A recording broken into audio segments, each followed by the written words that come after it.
the Greeks have a very relevant debt. This is a fact. Now there is a new government.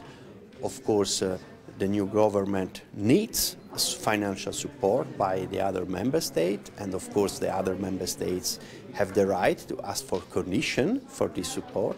At the same time, a democratically elected government of a country has the right to shape their own economic policy. Today, Mr. Dijsselbloem has said important words about this right. So, of course, we need to respect some condition that the creditor can give. But at the same time, we need to leave the appropriate flexibility to a democratically elected government to shape, to change the economic measures, to make different measures, because they have a different democratic mandate. I am a little bit worried about the different interpretation in Athens and in the European Union about the result we achieved last week. And the interview of Mr. Varoufakis yesterday in CNN is totally different to the reality Mr. Dijsselbloem explained now.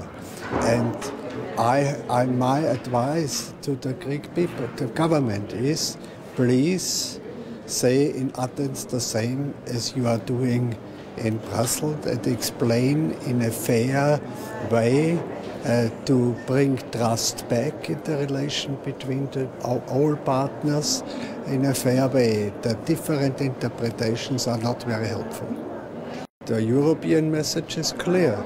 We will support, but it's not only an issue for Greece, it's a European issue.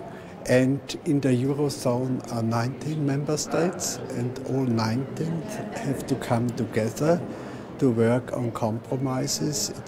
We have so many countries in the European Union who have also problems, different reasons for the problems, but the best answer to the problems we have in some member states is a stronger European Union and not more egoism and like nationalism, and that is the normal way to find to another and to find the right solutions. Greeks are following what they have promised. They promised to make a proposal. It's there apparently. And now the critical thing is under which eyes we are going to look at it, or who is going to look at it. Because it was very clear during this discussion that something will have to change in the architecture of the management of countries in crisis. It's very difficult to go through 19 different or 18 different member states and 18 parliaments to decide on an emergency situation.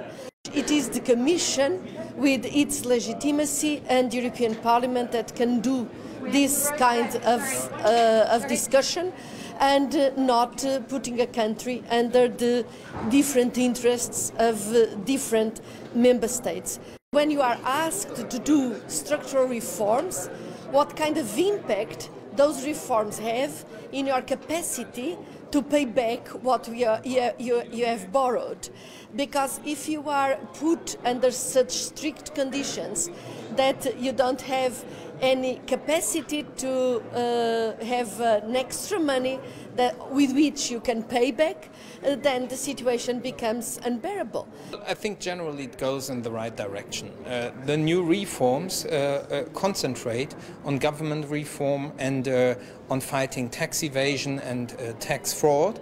This is what has not happened in the past, and there are no new cuts for the poorest in the country. So therefore I think it's the right direction, but we have to remain critical whether it's really implemented, and therefore it's good that there's time until April to really control whether this time the reforms are really done.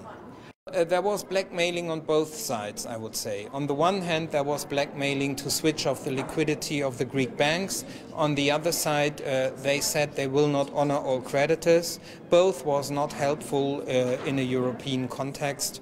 The Eurozone can only function if there's trust between the governments, and the tone of both sides, Tsipras and Varoufakis as well as Schäuble, I think was not European and was not acceptable.